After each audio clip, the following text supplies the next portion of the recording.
Okay, so if everybody has their episodes queued up, we are at, if you're queued up and you're paused on the 00 mark, I will count to 3 and we will all start together. Everybody ready? Okay. We are on episode 6. We are on episode 6. Yep. Okay. 1, 2, 3. And John thinks it's going to be a good one for Maisel, he said. I think that this episode is a win for Midge. Yeah, I'm going with the last episode was like a downturn reversal, and this one is going to be like an upturn reversal. I love her little red on red outfit. I was just thinking that it's like all different shades of red and orange. He had a jawline you could stab your sister with. It is an awesome line.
I mean, we talked about this last episode, that this is Midge Maisel, right? Like, her stage name here at this party is Midge Maisel. She's not going by any other different thing. This is who she is. She needs to be this on stage. It's just naturally who she is. Yeah.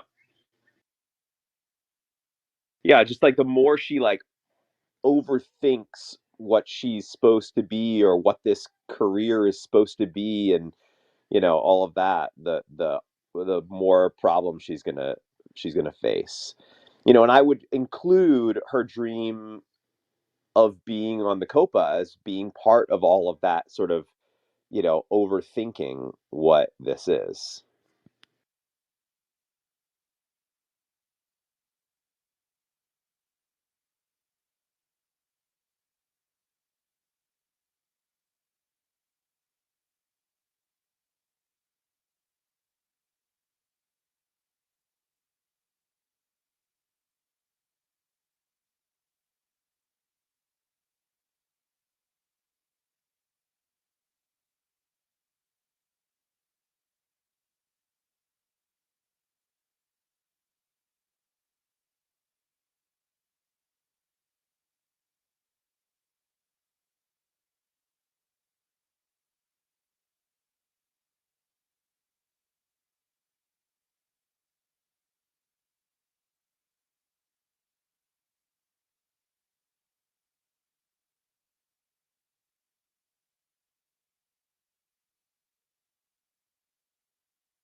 Oh man. Oh man. I want a pizza right now. I want a New York pizza right now. It I is. assure you that is not a New York pizza. Yeah. Oh no, that's definitely not. When did they They're start eating. having takeout pizza? What wait, hold on. Why would you say that it's not?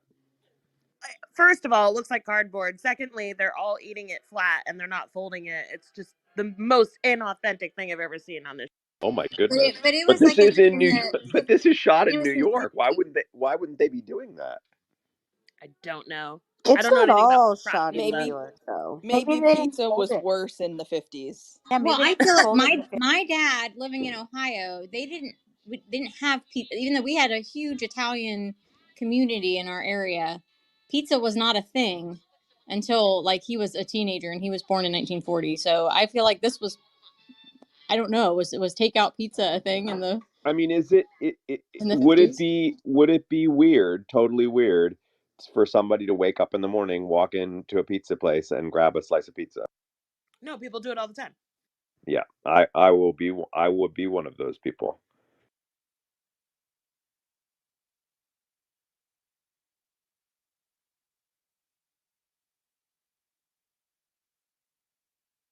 Nice hat. I like this hat. Beret.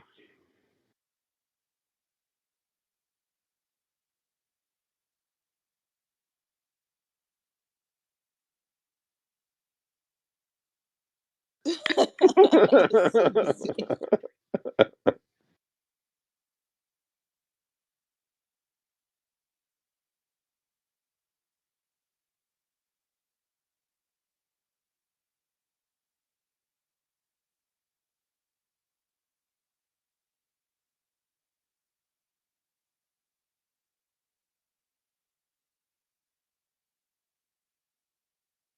I'm trying to think of anyone who looks good in blue eyeshadow. RuPaul did it in Drag Race I was last gonna night. say Get on to you. RuPaul. All right. RuPaul.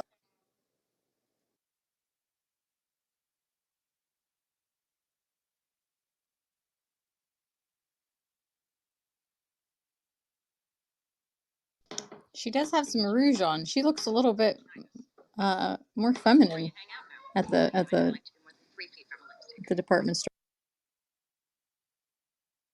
Maybe she's just blushing. I love the old Revlon logo behind them.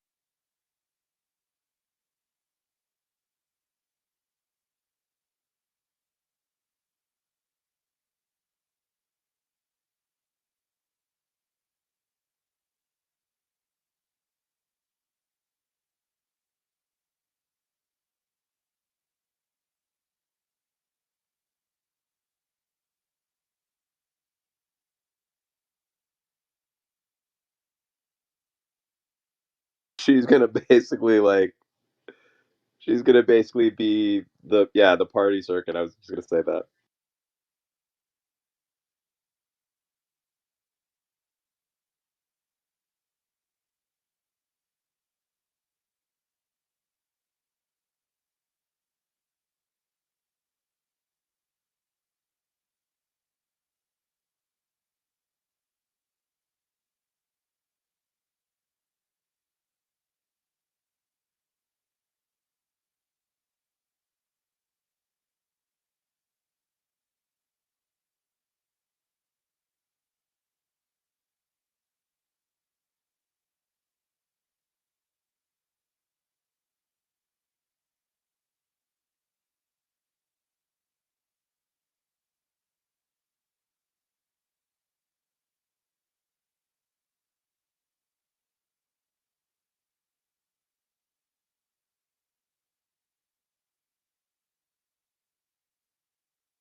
I know I mentioned it before, but that is a real lecture hall at Columbia that's used in a lot of film and TV, and it is beautiful.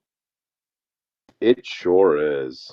I mean, it's you walk in, it's spectacular, like that, that stadium seating. It's absolutely beautiful.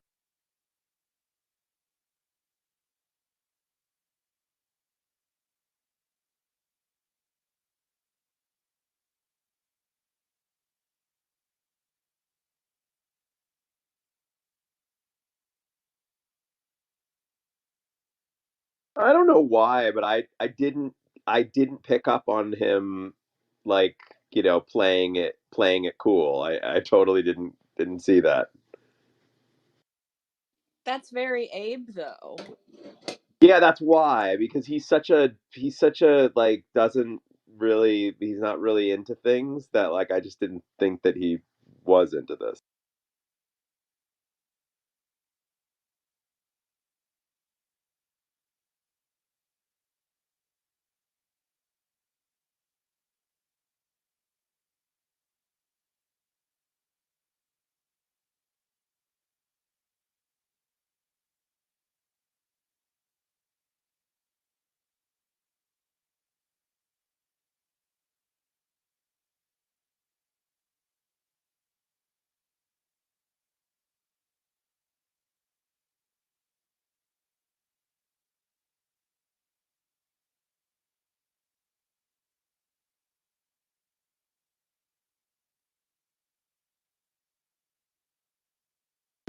He's so cute.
She's overthinking it.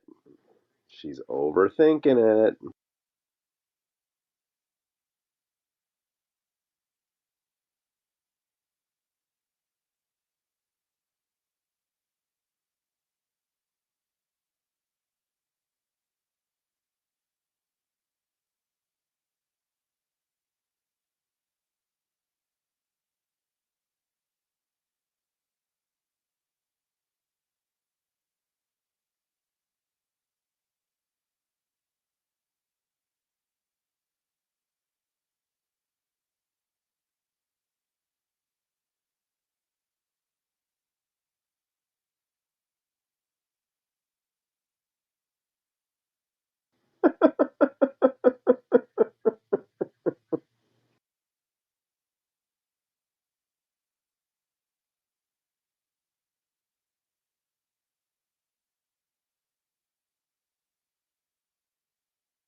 Susie's jacket is beautiful.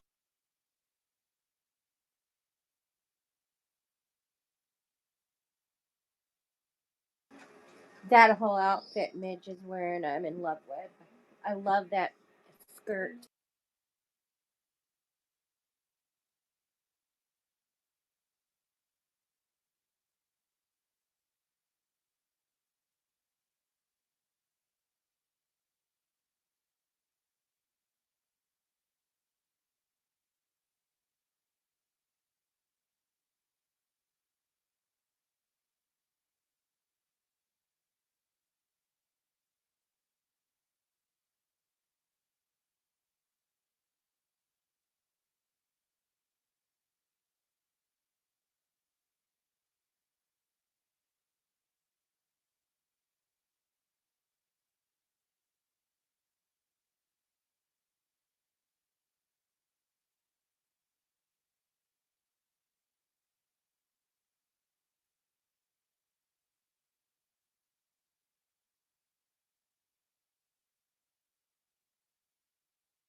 That's funny.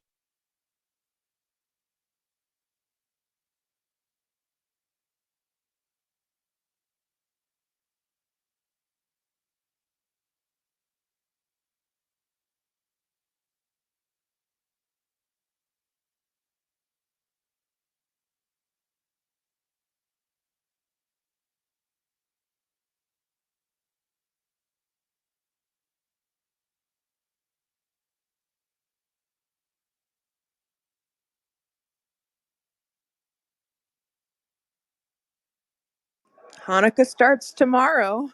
Very appropriate.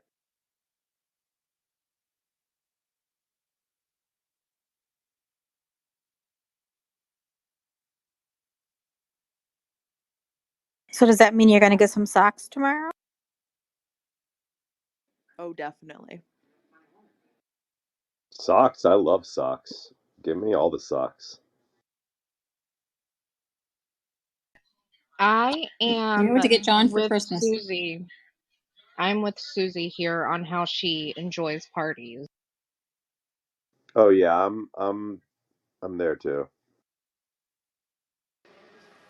The lady who raised me, whenever she would buy my brother something for Christmas, it was socks every single year. That's all it was socks.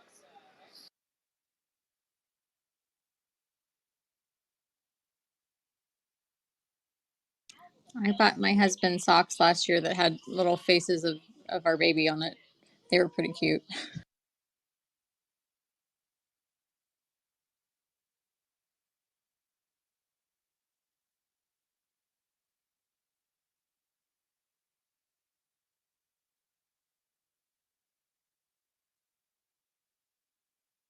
Susie's not so impressed.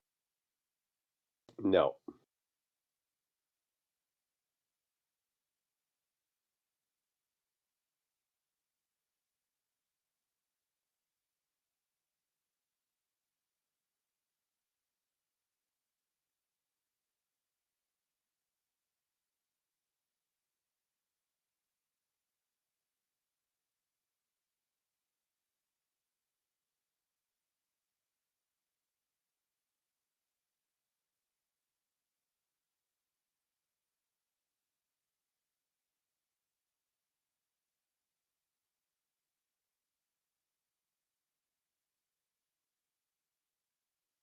I love that they're comparing her life to soap operas. So funny.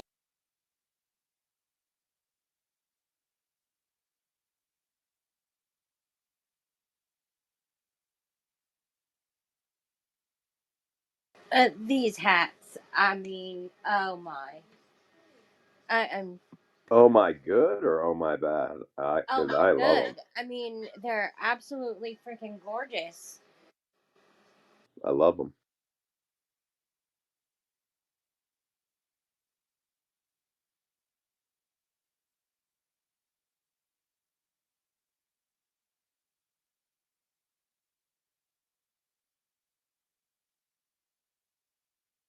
The one on the left is tough. That would be a tough one to design because of that big poofy netty thing. Yeah. But in general, I really like the moms. I love the like the satin look to it.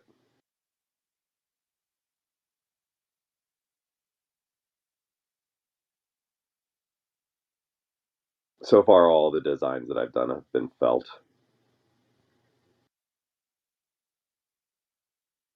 That little one that the woman in the back there was just right right there where the pink flowers where she just moved. I kind of like how that like sits like up and down the back,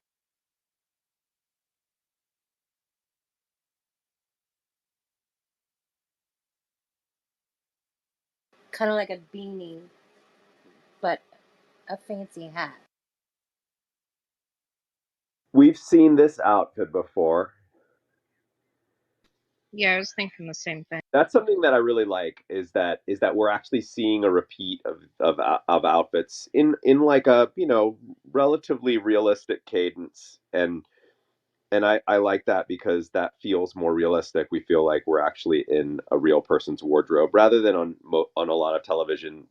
The wardrobe just always comes up with new stuff.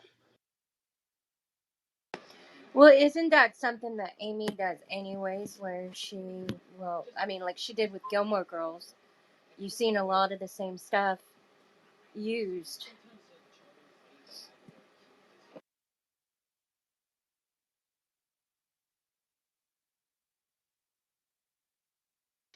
See, like This is that little, kind of. Go ahead. sorry, it was like that little green hat in the back there where that woman is smoking. It's kind of like a beanie, but it's a fancy beanie. This is kind of like a Nichols and May bit. Oh, they just said it. As soon as I said it, they did. I was wondering if you knew that before that they were going to say that or not. I've seen this before, but I also forgot. That's fair. It's easy to forget those little lines, but it's just kind of correct.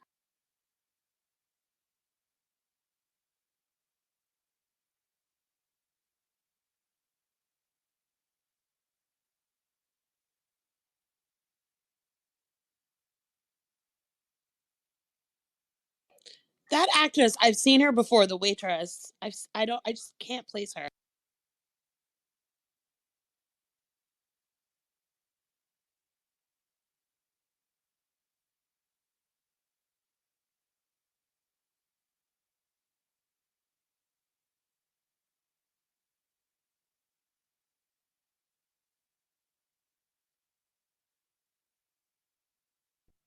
Are they really married?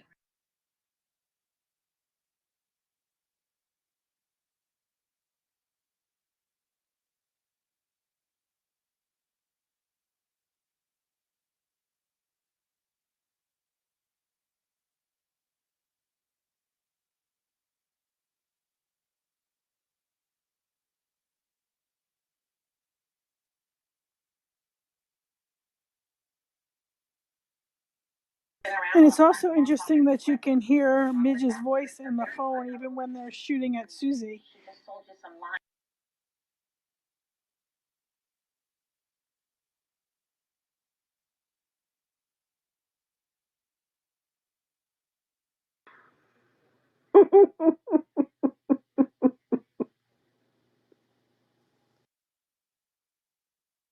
Oh, I love this. I love Susie's so jealous.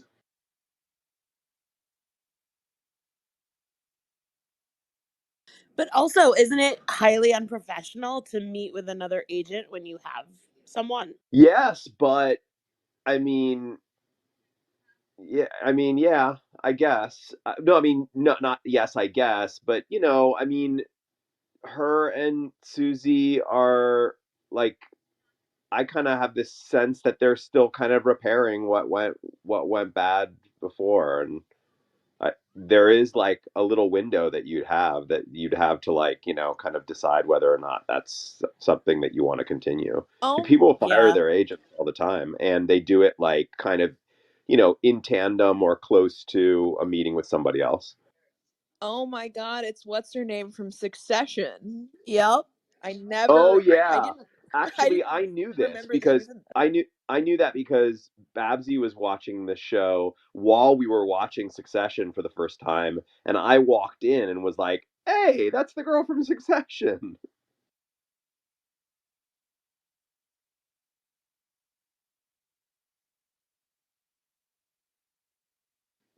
She's very different in this.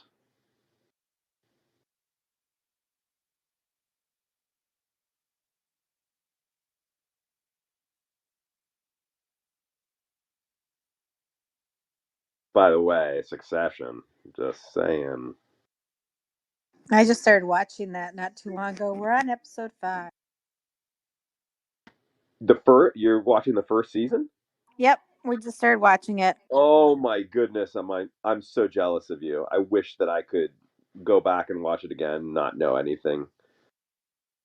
I love shows like that. It's good to hear it's that kind of show. I've really liked it so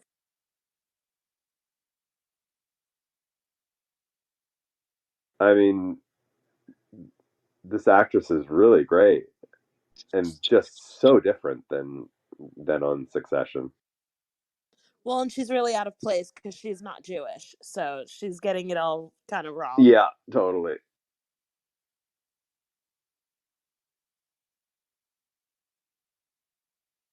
Well, you can put a mezuzah in different hallways or doorways in your house, so multiple mezuzahs. Can you explain to me later what a mezuzah is? Do you have one that big though, Sabrina? I do not have one that big, but I do have two of them. My Yes. grandmother had one that big.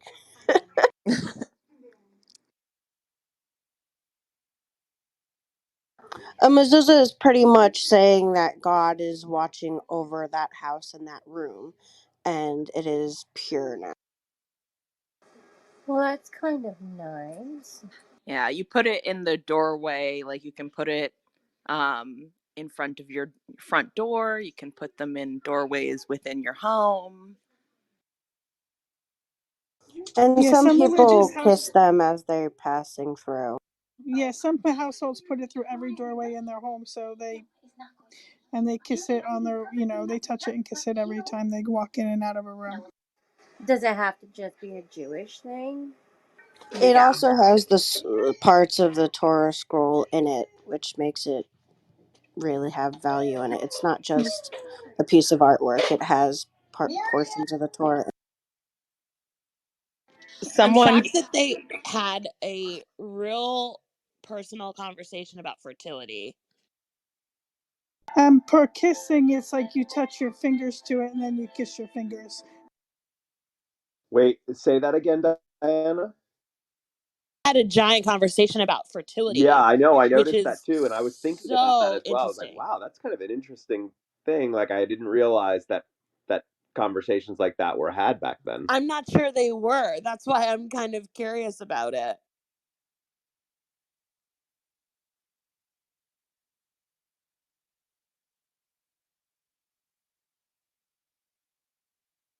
I mean, I it did have me thinking, like, how many how many women at in that time were left by their husbands because they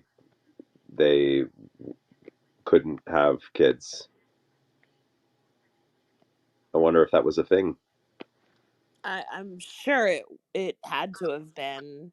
It's just because nobody talks about it, and Yeah, I wish my grandmother was still here to talk about it, and ask like about her and her friends and all of that. Like I'm really curious. yeah.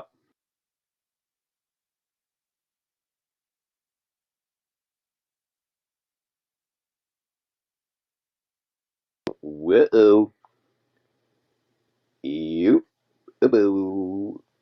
Uh-oh.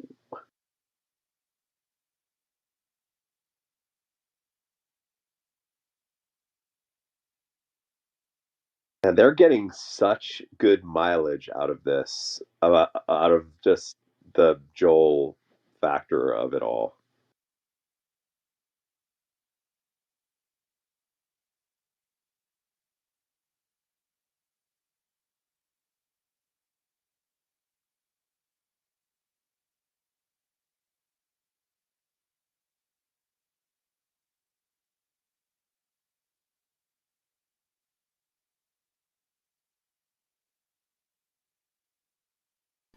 Anyone with pockets, grab a roll.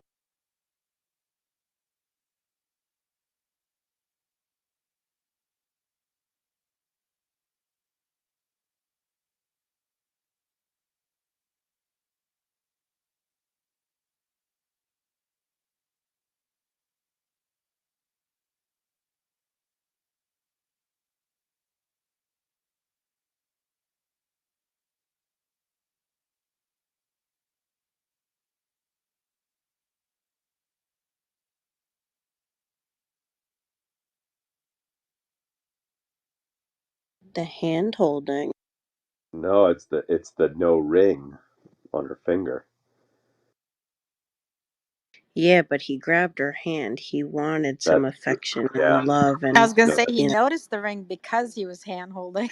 yeah. Oh my goodness. he's feeling it, loser.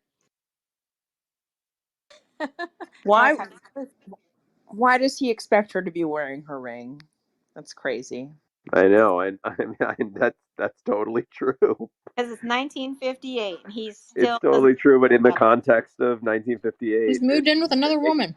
yeah, it makes complete sense within the context of this era. Well, I think also it's just he's coming to terms with the fact that it's real, that the ring off her finger makes it a lot more real.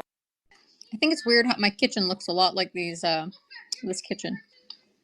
I've got the tall cabinets with glass doors, so really things haven't changed much, and I have the same sort of like drawer pulls.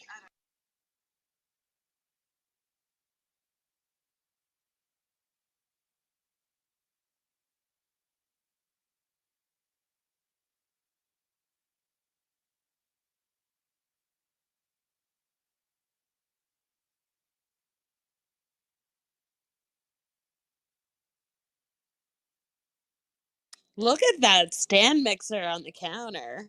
I'm into it. We had one like that when I was a kid. I didn't even know they existed like that. I bet it has a milk glass. Looks like it has a milk glass bowl. Either that or enamel. I couldn't see it really well. Then we switched to a hand mixer, and now we all have stand mixers again. It's really weird. Oh yeah, that's milk glass. It's beautiful.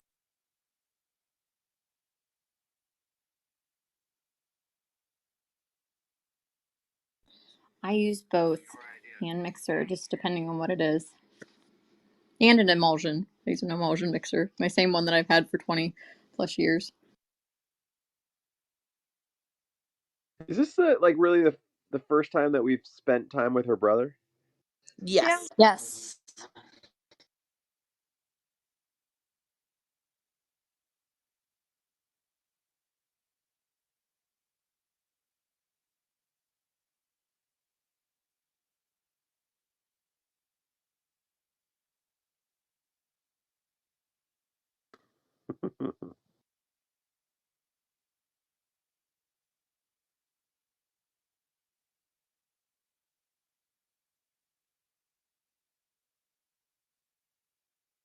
I mean, he really broke his pinky.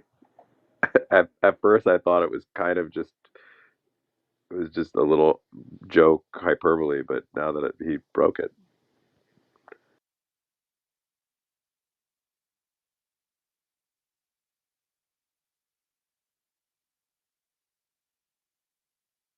so her brother is a comedian too.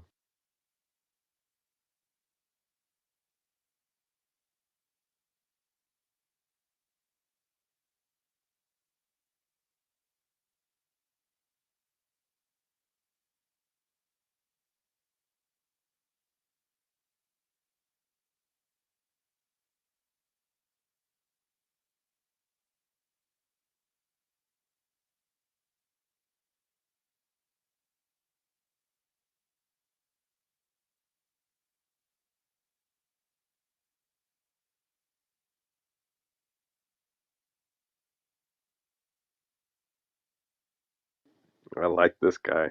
I love this character already. He's great. And also his wife. I also really love that character, and it's just so weird that she like I have a completely different idea because of Succession, like that I now have to shake because she couldn't be more different.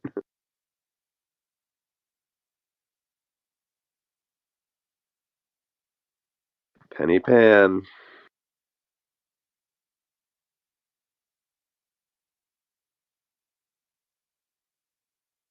This is great in that it mirrors that first episode. Yeah. Oh man.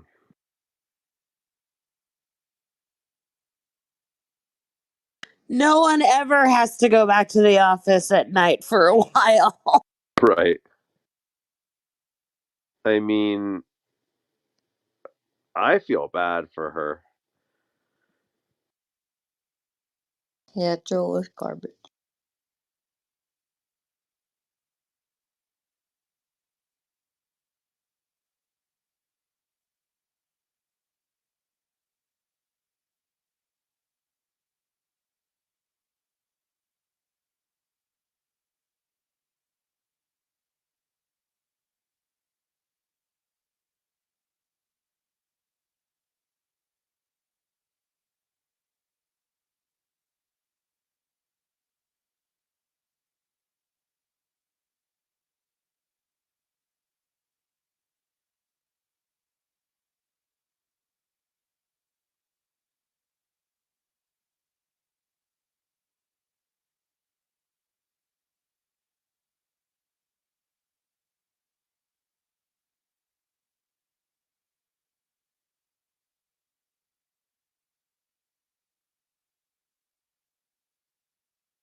And by the way, there's a difference between an agent and a manager. You can't have both.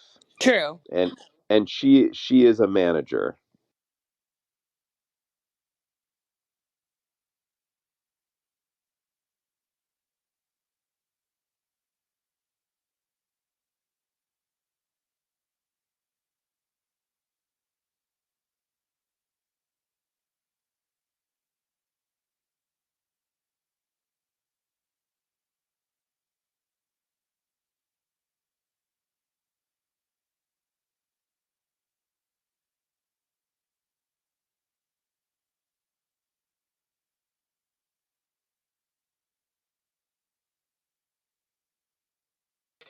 I mean, nowadays managers would actually like they would. I mean, and maybe even then, but a manager wouldn't shy away from a really top agent. In fact, they would be setting meetings up with you with those agents because ideally, like a great combination would be a manager and an agent. The agent being from some big agency like William Morris.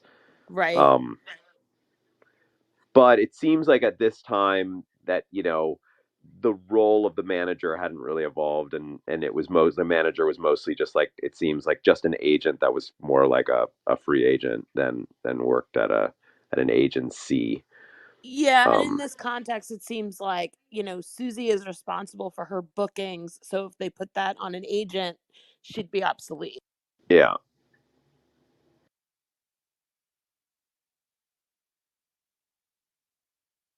but her description of how an agent like only really cares about you while they think they can make money from you and then throw you away, like that's definitely like that's definitely not a cliche, or I mean there's truth to that, and you can feel that the writing has experienced that. Yeah, it's interesting that they were like, let's use William Morris. Right.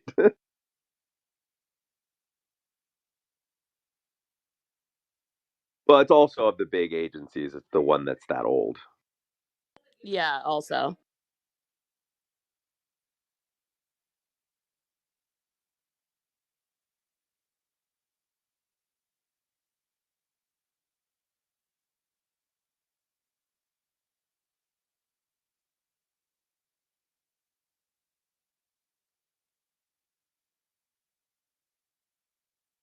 Oh, so it sounds like she probably isn't against agents. She seems like she just didn't like that she'd met without her.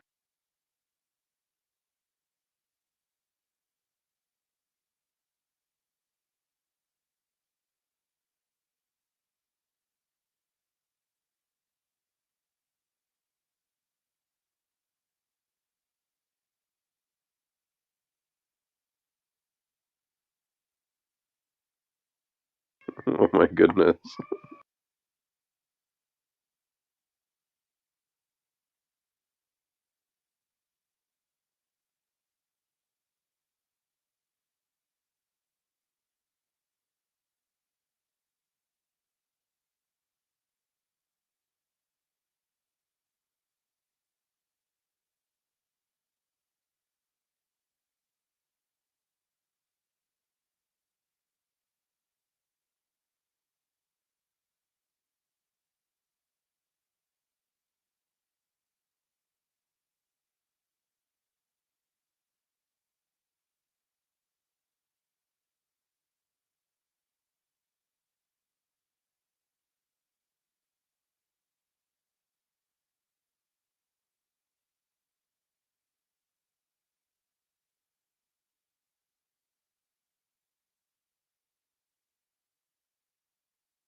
They're there.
Now he knows.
Oh, that's the first. Oh yeah, that is. Yep. That's the first one. Oh my god. Oh my goodness, this is this is intense. They're gonna. And there's your Oh my. title, Miss X at the Gaslight. Written by Sheila Lawrence. Oh my goodness, that was amazing. Oh my goodness, that was amazing. I like these episodes go by so fast. That are these 45-minute episodes? Yeah. I Wow. think it kind of varies too a little bit from 53 time to time. minutes. Some of them are over 45 minutes. Well, no, I mean with the titles. I mean the actual episode itself is 45 minutes. Um wow. Um whew. All right. We're opening the couch. Come on up. Well, the couch is open already, I guess. Yeah. Come on up and join us up here for a lively discussion about the episode. This was this one was great. I mean, at this point, I sort of feel like I can't really say anymore like my favorite episode. Like they're just all one thing now. A true serial for you, right? Yeah, yeah. I mean, they all like I don't know. I don't know if I can. I don't think that I'm gonna be able to really like pinpoint an episode that I love because for me it's all just the same story and there are moments that I really love maybe that happen in certain episodes. Do you have a favorite character besides Mrs. Maisel? Uh, Abe for sure. Oh, he is fantastic. He was good in this I love episode. I love Abe. I love Abe. I mean he's like pretty close to Midge herself for me.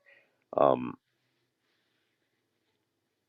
I but I I love that look that he gives her at the dinner table, Yeah. and I was thinking about it. I was like, I don't know if it's like more that he's like shocked that she's been arrested and now he's found out, or if he's just sort of, I think he's more sort of looking at her like, I'm not sure who this person is, like where everything's changing. I thought I knew my daughter and her life, and it's all kind of changing, and I'm not sure who she is outside of this home, which is like an odd thing for a parent to experience. That's what I Yeah. was thinking it was, Diana, the second one where he was trying to figure out if he really knew his daughter as they're sitting there Yep. talking. Yeah. What I love though is that he had the perfect opportunity to embarrass Midge in front of her mother and say, what about these arrests and what was this and whatever, and he doesn't say anything, which is such a Jewish father thing, And to it also know something and to not say anything. I'm just saying, I've been there. Okay. yeah, but I think it also speaks to like who her mother is. Like her mother is sort of like, she's very different from Midge, and like John just said, like well, I mean, I've always thought that like Midge and Abe are incredibly similar, and that's why they have this fraught relationship, because like they're kind of the same person. And so I feel like he's holding it back because he wants to maybe figure out exactly what the story is first, and he's more having this singular parent realization about his own daughter, who he felt was mostly like him.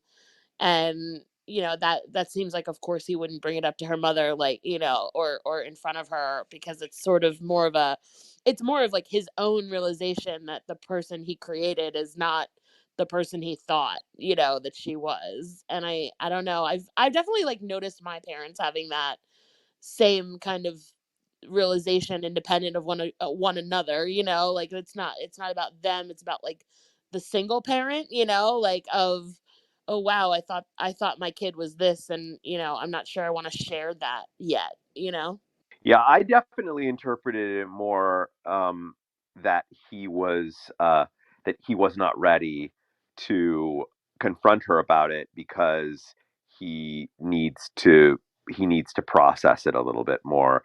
He needs to sort of think about it in the context of being in like in a room with her, or hearing her, and that he'll probably mention it to his wife first before he would mention it to her. But I do expect that it will come out. I think that it will probably come out before the end of the season. But that he's just not the type of person to impulsively accuse. He needs more information. I kind of saw it as, if I say this, Rose is going to drop dead. Oh, His wife is going to react in such a big way. Yeah. that's I think it was partially just protecting his wife. that's true. Yeah, that's actually a real good point. That's probably the bulk of it, now that you say it. Well, I also think he's thinking about like, how is this going to affect my career, like that's, his, he's being told like, oh, there are a few arrests on her record, we'll just have to get through it. And he's probably thinking, what else is she hiding, what else has gone down that could affect our family, Well, like, I mean, well, you know we got a big one coming, which is if that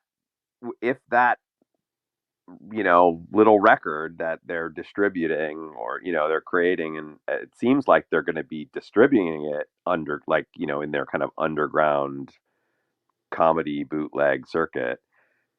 If that, which it certainly seems to suggest, because that's, to go off on a cliffhanger like that, and to sort of go off with that, like, let's print a certain number of these and just see what happens. That just sounds like, oh yeah, well, we know what's going to happen. Like, people are going to hear it, it's going to suddenly become this like hot thing, and it's going to cause a lot of problems for Midge, and that could potentially make its way to Abe. It could make its way into the hands of those Bell Lab people. I mean, it certainly feels like the next episode could be some real danger for Midge.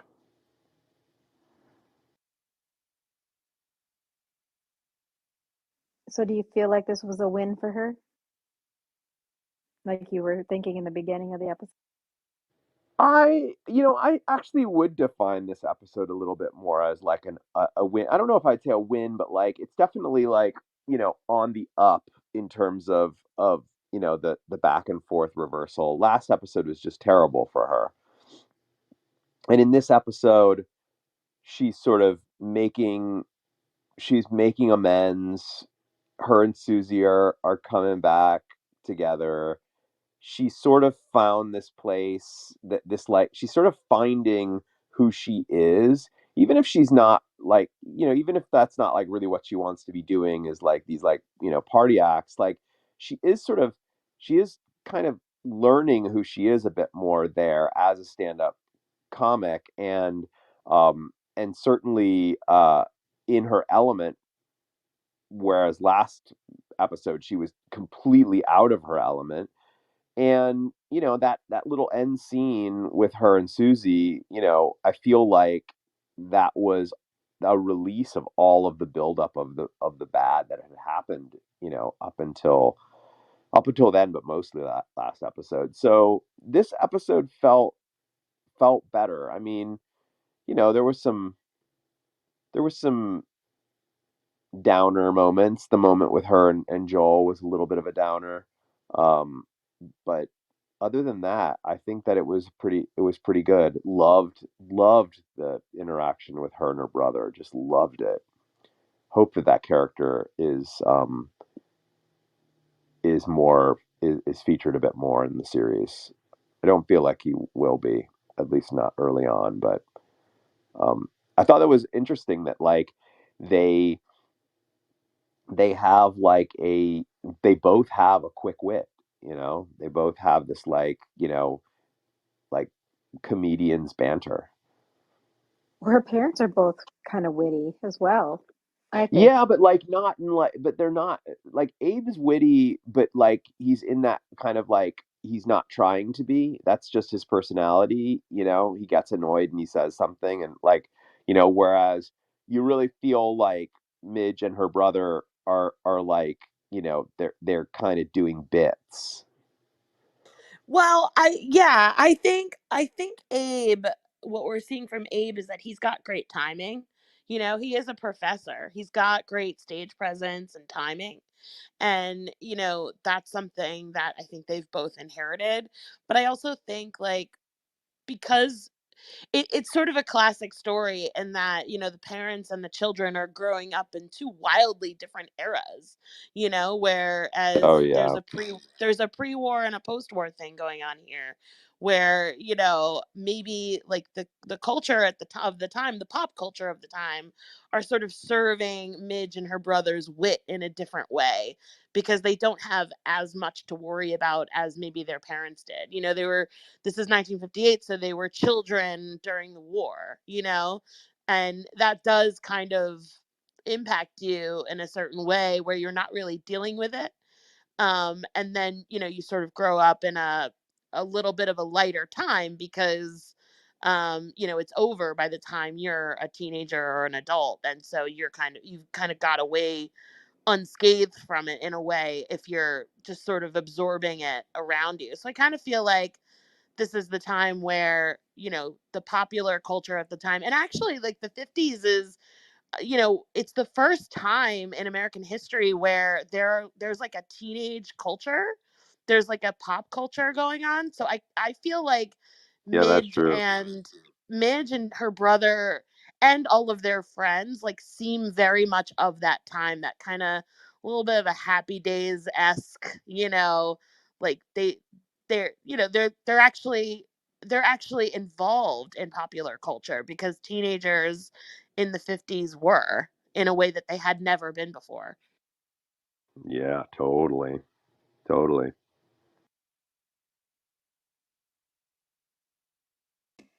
I also think that Midge and her brother are competing for their parents' attention, certainly their father's.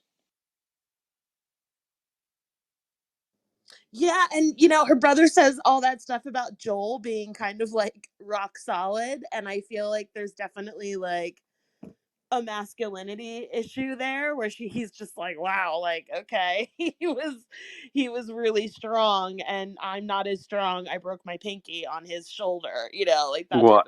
I mean, even the like, even the whole thing where he's like, I don't even want kids, just get me a dog. Like he kind of, you know, we were saying in the scene before, or in one of the scenes before, what was it? Yeah, in the scene before, I was asking, I wonder how many men left their wives because they couldn't have children, and that is like, kind of, sort of based on this stereotype of the man wanting a family and, wanting some, boys, and his character seems to just be like completely contrary to those stereotypes, Well, and if you not interested in if you kids. if you think about it, so is Midge, right? Like Midge is Yeah, also pursuing something that's very anti traditional family, yeah. and it seems like they're connecting over this, and that's definitely a generational divide between them and their parents.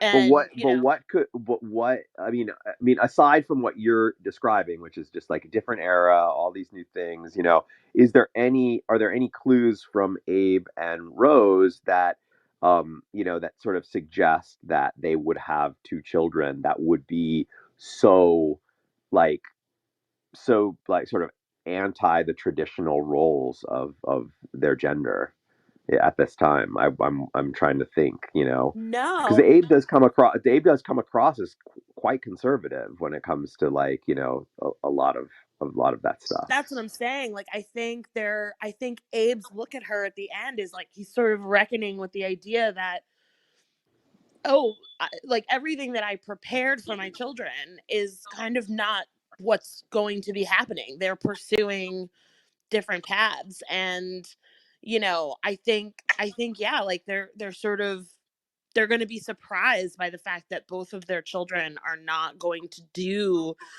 you know, what everyone before them did, what their parents did, how, and how they live their lives, because traditionally that's just sort of what you do. And I think every generation has like a moment where they're kind of like, oh, my kids are growing up in a totally different time than I grew up in, and like I have to be prepared for the fact that they're going to do something different. Oh, And I I I think I that's I mean, tough. I think about that. I think about that now all the time because I I like to think that I'm like, I can't imagine how I would, as a father, be, be turned off or shocked by anything that Josie would experience, but I can't imagine what her future is going to look like. But I guess I have to accept that there will be plenty of it that I just don't get at all. And I can't imagine it, really. I really can't imagine that I won't be able to get it, but I think that I probably won't, just because that's just the truth. I think that going back to the question of where Abe and Rose kind of signify, um, like whether there's anything in their personalities that suggests that they would have kids that were countercultural in some way. I think it's more a reflection on Amy Sherman Palladino's writing and the fact that historically she has always sort of been drawn to writing these kinds of character dynamics. Like it's the same thing with Lorelai and her parents, and Lorelai being incredibly rebellious despite the fact that her parents are incredibly conservative and traditional. And then Rory, while she's a lot like Lorelai, is very different from Lorelai actually. Yeah, yeah, but plenty of there are plenty of aspects of Emily and Richard's personality, but very specifically Emily's personality that we identified throughout the series as, uh-oh, that's where these two are similar. Like, look, that's not that different from what Lorelai's doing if you think about it, you know. And and Yeah. and, and even in those areas to me are the hints that, like, you know, for all their differences, they're still mother and daughter, and that, you know, that rebel still lives is you can see where that rebel comes from, because there's a rebel in that one too, you know. And that's sort of what I'm getting at. I totally recognize that, you know, that not only is that a part of Amy's writing, but that's also just a real thing, you know. I mean, like, Yeah. my father is very much like, you know, of a different era, and, you know, and he and I always clashed growing up, but, you know, I think that there are always, and I see it more in myself the older I get, there are these places that even underneath all of that, like those differences, that you can see, like, okay. And maybe it's something like, oh, I can see how that personality trait in this person living at this time would manifest itself this way, but put that same personality trait into this person living in this era, and suddenly it manifests a different person.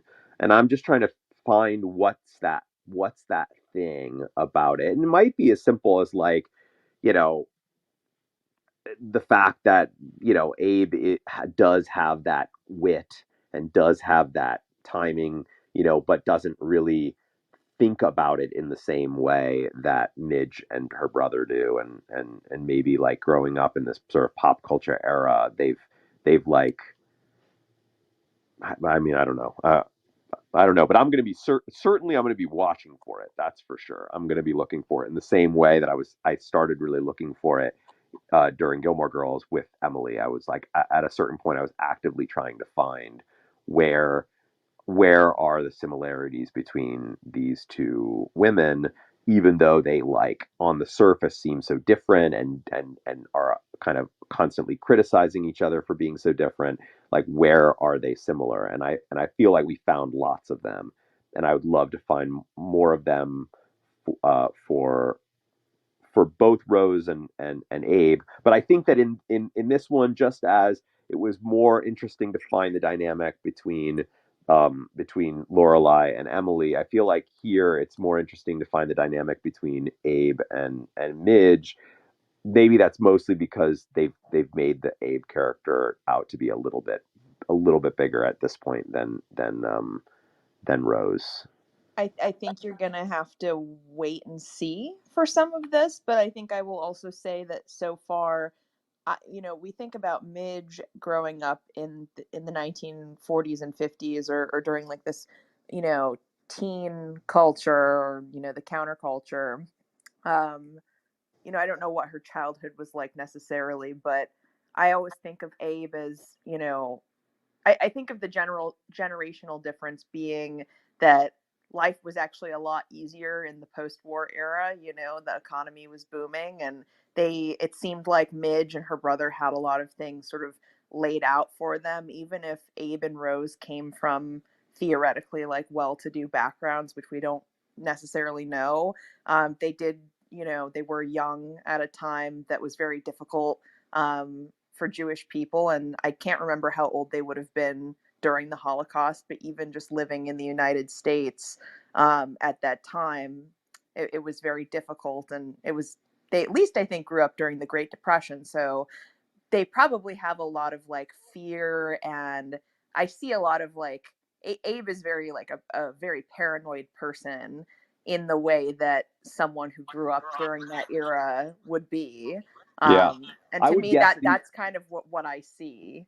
I would guess they were in their 20s when the Holocaust was happening. And you're right. Like, I completely agree with you on this. Like, you know, like, his humor, that's what I was sort of getting at, is like his humor has an edge to it that doesn't sound like he is specifically trying to be funny. Like, when he's attacking his class, you know, when he's like, you know, put your papers up here if you have the right answers. If you don't, you know, like, it's funny, but I actually think he's serious. Like, he just doesn't have time for any of that, because there is this edge of like of fear and paranoia, that's always riding with him, that kind of gives him this air of constant annoyance with the world that is not completely untrue. Like, I think he is constantly a little annoyed, and that has probably come from, living through an era where you would be like, having to feel fear, constantly. Um, but the underlying wit, the underlying, desire to contradict what's happening in the moment, that's still there with him. And if he passes that on to his children at a time when they don't have much of a reason to contradict, like, or in that, they, not that they don't have reasons to contradict, but not reasons that are so personal, in that, in that way, that somebody living through something as horrible as a war would, um, it might come across as just a little bit more like commentary on, on their culture. It might come across as a little bit more flippant and more like an act. But that's just one area. I don't know. I think that there's probably lots more about the Abe, about Abe and Rose. I just haven't really gotten. I haven't gotten enough of Rose yet to really get too strong of a character yet. I know that it's there, and I really love her character, but I think Abe is just so, he's so nuanced and I guess weird that he just stands out.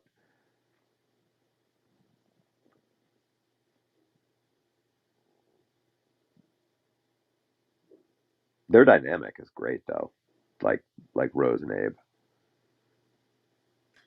I Yeah, also love that.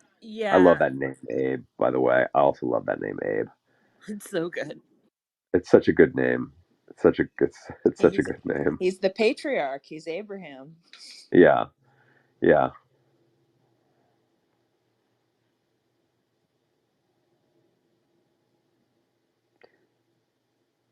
And also, I just love, um I love Tony Shalhoub's like vocal range. When he goes really high, with his, just like all the way up. It's just so much fun.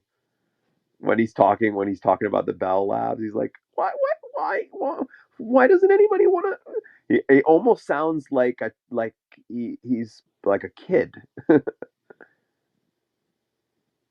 The I way he feel gets. Oh, go ahead. no. I was just gonna say I feel that. Go ahead. Oh, I was just gonna say, the way he gets so excited about, like, I mean, there's that moment at the dinner table when they're talking about the restaurants, and how many restaurants, and him and Noah start doing the math really quickly. It's like Oh they get yeah. super excited about math, which I can't relate to, but it was really I love Oh, that I can moment. relate to it. Oh, I know. Yeah, no, I love that. I just love that. I just like love that Abe's always like, it's like, not always, but very often is is speaking like at the edge of, at the like, he always feels like he's at the edge of His vocal range. his vocal range, but like also like his own, um what's the word,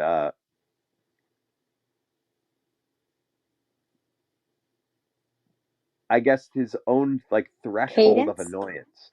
His Oh, own threshold of annoyance, like, Yeah, it's almost like he's burdened to be here with all of these people. Like, but that's what it is, and so he's there. And it's kind of like you see that in the classroom where it's he obviously loves teaching and he obviously feels quite at home, but he's super annoyed by the whole thing.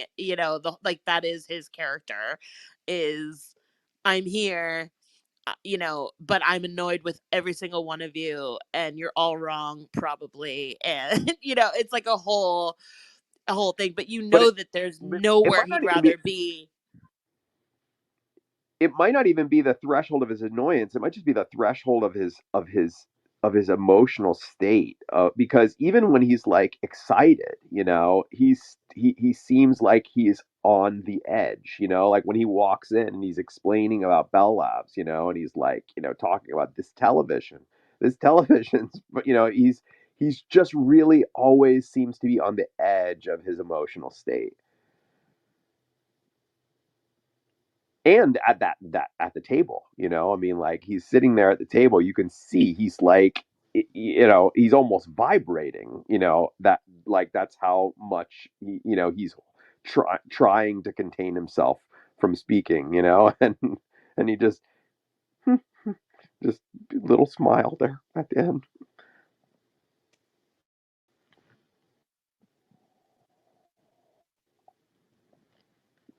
So wow, what's going to happen here with this album? What is going to happen here with this thing that gets out? Because it's going to get out. I mean, it's going to get out. She's going to become famous. Maybe, but it could also cause problems, right? I mean, she mentions Joel in it. She mentions Penny Pan in it. She's pretty lewd in it. There's you know she's like talking about Joel's testicles in it, if I remember correctly. Yeah. I All the mean, good stuff. it's a pretty, for the times. I mean, it's fun. It's a very funny act, but for the times, it's a very underground act that if her father heard it, you know he would probably not be very happy. Well, and I truly don't remember what happens, but I would predict at this point that Midge, if this gets out, Midge is going to have a moment of like, wait a minute, what am I doing? Because if, people say things in in the privacy of a particular place, if they think they have that privacy, right? Like I mean, that act is, she just like kind of ran in and like said what she said. She was drunk. She was like totally unaware of her surroundings in a way because she was just ranting. When that piece becomes commodified, what does that mean? Like, would she say the same things if she knew it was being recorded? Like, would she make the same jokes if she knew it was going to be mass produced? And I think that's a moment that every artist has to have, is like, where does this belong? Does it belong in the club after hours? And that's a way to commodify it because people, you get paid for being on stage and people pay to be there. Or is the commodification of it in repetition, where you would take it home and listen to it in your own living room with other people? Does that change it? Does that change what the art is because of where it's going to be consumed? Like, I think that's the question she's going to have to ask herself, is what kind of comedy do I want to be known for? Because it's one thing to show up at a club and get paid for a set, and it's a whole other thing to become famous on, a particular piece of art that is commodified and copied and spread out to way more people than were sitting in that club. And I think that's what we're going to have to ask ourselves as consumers of art, and also, what she's going to have to decide for herself in terms of being an artist. Are they selling this thing, or is They're it more We making a don't like know hundred of yet. them, so that's the basement that she went yeah, into at yeah. the I record store. definitely got So Yeah, I definitely got that. They're making 100 of them, and I would assume that means that they're going to sell them there because obviously that costs them money to make 100 of them. Yeah, and like that's why people come to their basement is to get a bootleg, you know? Right. So that's definitely the culture that's brewing in, you know, in underground spaces, you know, like before we could like order stuff online and import them from other countries, like, you know, or you know, take a YouTube video and post it online, you know, like all that, like, you know, this is what they're doing. They're selling something that was never meant to be sold. It was never meant to be recorded. So that in and of itself makes it very valuable. Mm. Mm. Very exciting. I have a quick comment about the historical part that we were talking about when like Rose and Abe were growing up or when they were in their 20s. I went back and I did some math. And in Yep. 1958, we know that Midge is 26, which would put her being born in 1932. So I think our timeline of that Rose and Abe were in their 20s during World War II is probably a little off because they probably were in their 20s when they had Midge. Yeah, depends Historically, on what depends or when the on world, when well, you're thinking depends the on world how started. early in their 20s they had Midge. If they had her in their Early 20s. in their early 20s, then they might have been in their late 20s for the start of the war, Right. and definitely, you know, and definitely would have, you know, I mean, So the they were growing up more the Great Depression and they were coming of yeah. age more during the Great Depression. And Hmm. Midge actually was a teenager during the end. At the end of the war, Midge is probably more like a preteen teenager. At the end, Yeah. 1945, she would have been 13, you know, at 1945. So she was just starting her teen years and impressionable years and deciding to study her Russian because that's when she decided she wanted to study Russian lit Right. Which when she was also 12 and 13.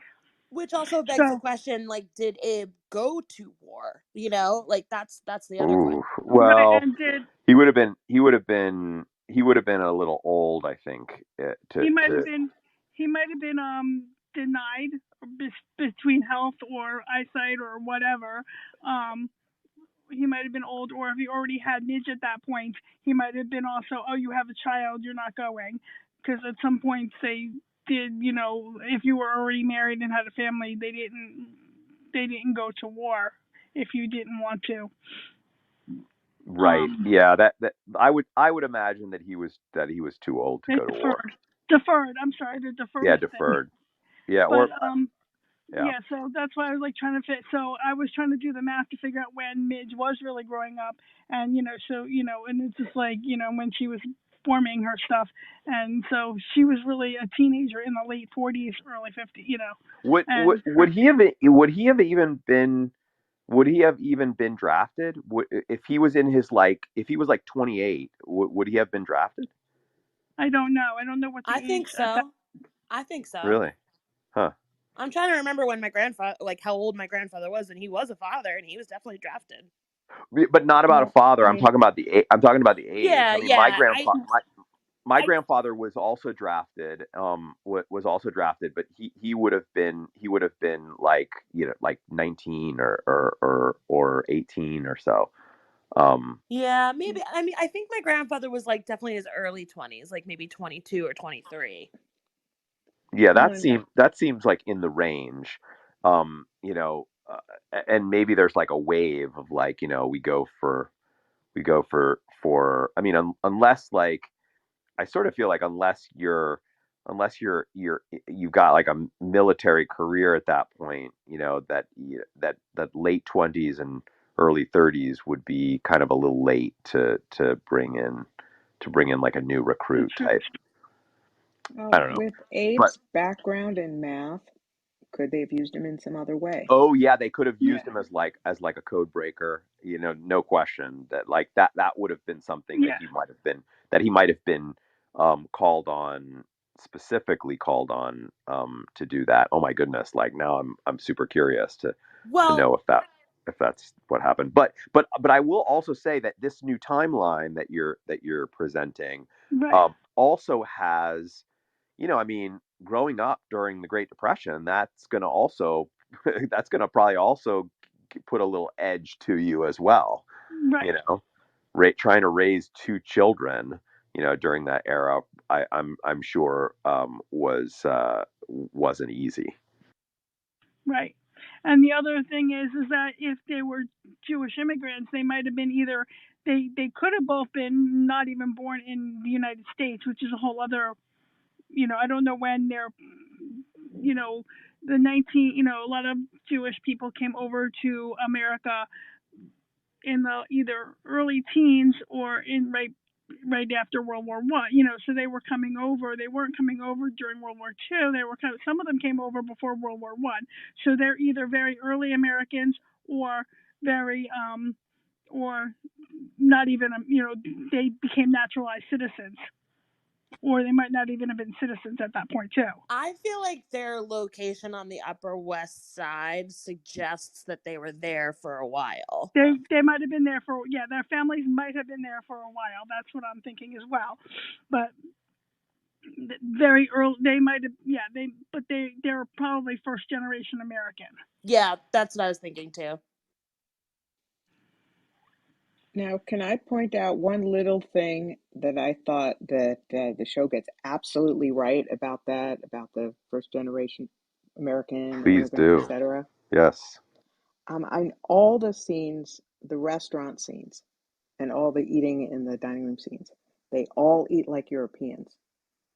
Everyone holds the Ooh. fork in the left, the knife in the right, and they don't switch. You notice in the restaurant scene where Penny and Joel, the previous episode, Penny and Joel were having dinner with the parents. She's the only one who eats like an American with her fork in her right hand. Ooh, interesting. Oh my goodness, Julie,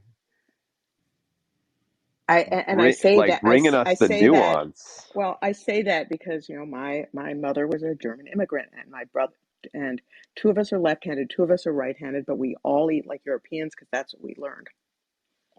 I Well, eat and that way too, also, Julie, And I'm because it's left-handed, easier. and I always eat with my left hand, regardless. But I've always eaten with my left hand and cut with my right hand, and I never even thought anything of it. I always never thought about that being European.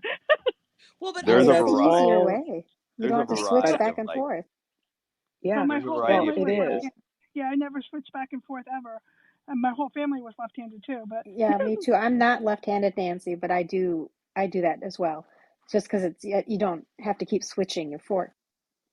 Oh, right, it's much more efficient. But yeah, I noticed that in that restaurant scene. I was like, dang, that is good.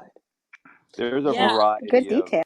of table manners that I've had to actually learn as the husband uh, of a European that I just didn't learn them.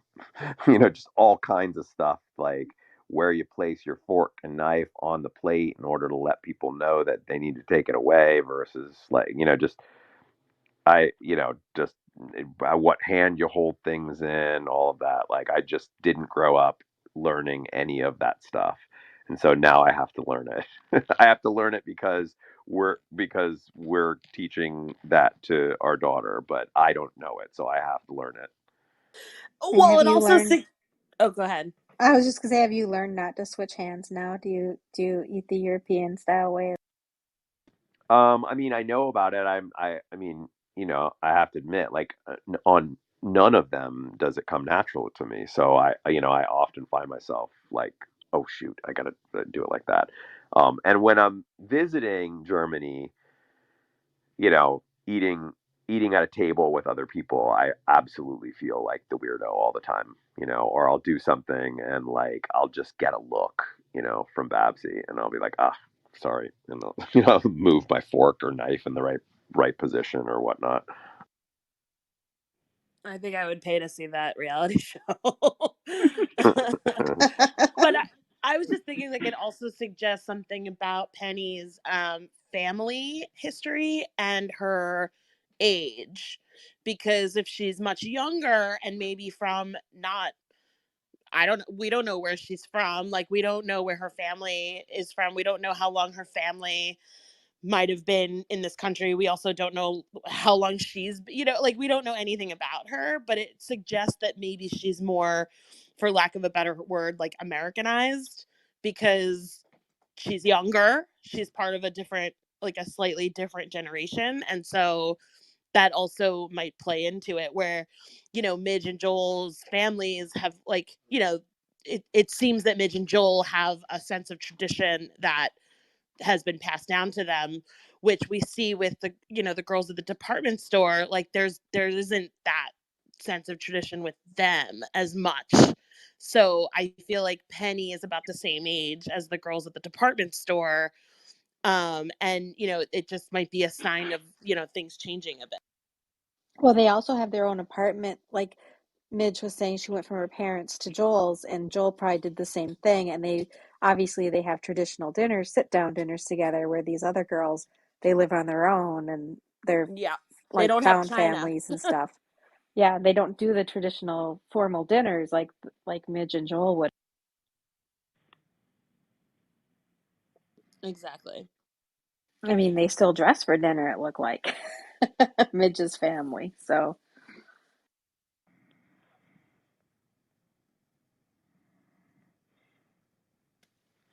I like those details, Julie, though. That was a good catch. Yeah, it just hit me, because like, well, rewatching, obviously trying not to do spoilers, but I saw that, I was like, dang, that's good. Because, a lot of shows wouldn't notice little details like that. Wouldn't observe them, I mean, it was just perfect. I don't know who taught me how to eat that way, but if I'm eating a good dinner and I have to cut, I tend to stay that way versus if I pre-cut everything. Well, I'm gonna head out. It was great. Uh, I mean, I really don't know what to say other than I'm in love with the show. Of course. I'm truly in love with the show. It's up there, like in terms of dramas, it's up there, at the top of my, and just like only this first season has already drawn me in, and I know some people don't even really like it until the second season. It's good. It's well done. I Yeah. like it.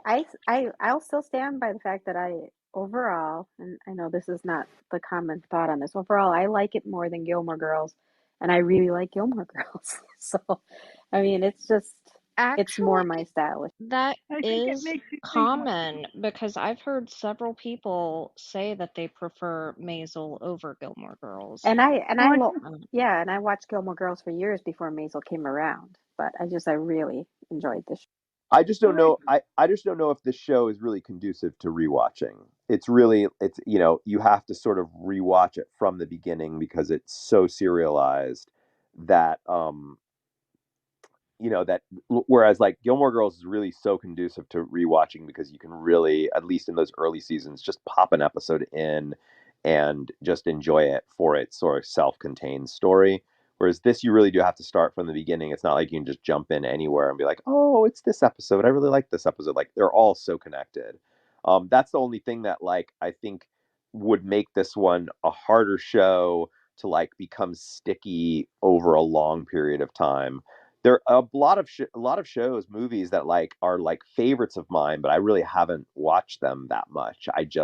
They really affected me deeply when I watched them. I left and they never left me. Like I just always remember them.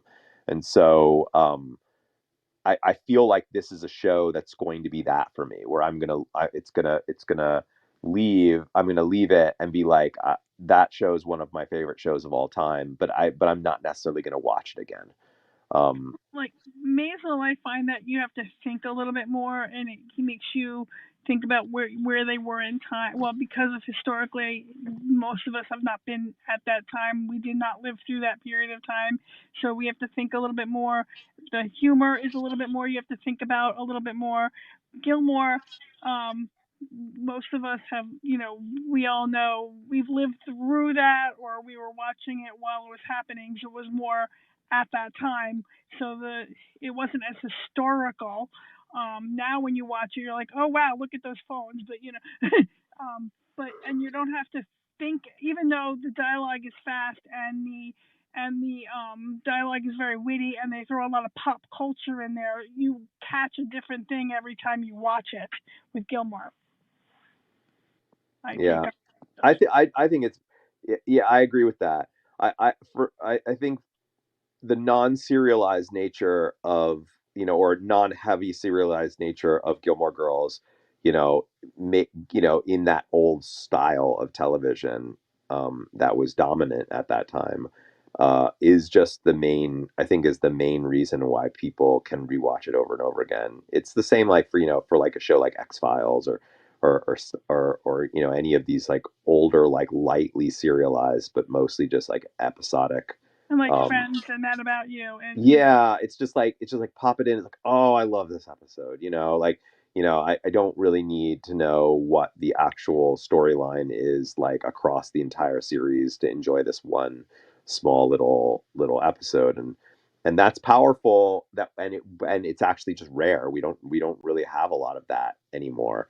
Um, Even comedies, even like a lot of the newer comedies have a real heavy through line across the season. Where just the comedy itself like neat kind of begs you to know what's going on at that point in the character's journey.